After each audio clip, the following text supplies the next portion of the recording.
Ես շատ հաճախ կարդում եմ նամակներ եւ լսում եմ իմ աղջիկներից այս նախադասությունները.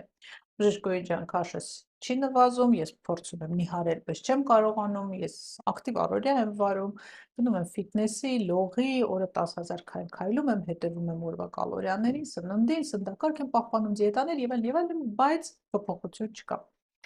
Աղջիկներ ջան, եթե մամլիքաշը ավելանում է եւ դուք չեք կարողանում ակտիվացնելով առօրյան հասնել ցանկացած ցանկալի նպատակին, ուրեմն պետք է մտածել, ուրեմն մենք ունենք նյութափոխանակության խանգարում, հնարավոր է նաեւ հորմոնալ խանգարումներ, որոնք բերում են մամլիքաշի ավելացման։ Զուգահեռ կարող են նկատվել նաև դաշտանային ցիկլի փոփոխություն, մազաթափություն, մազակալում, ցիկլի բնույթն է փոխվում, տևողությունը, հաճախականությունը, մաշկի հետ կապված փոփոխություններ, օրինակ ակնե,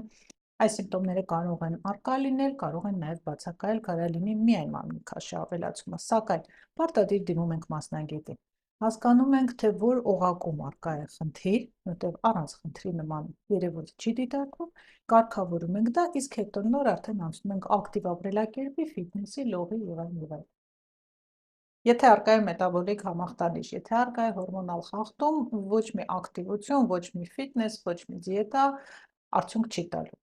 Բայց օրգանիզմը գտնվելու է ստրեսային վիճակում, այնպես որ եթե նման խնդիրը կա, պարտադիր դիմում եք, հետազոտվում եք եւ զուգահեռ կամ բուժումից հետո սկսում եք արդեն զբաղվել սպորտով։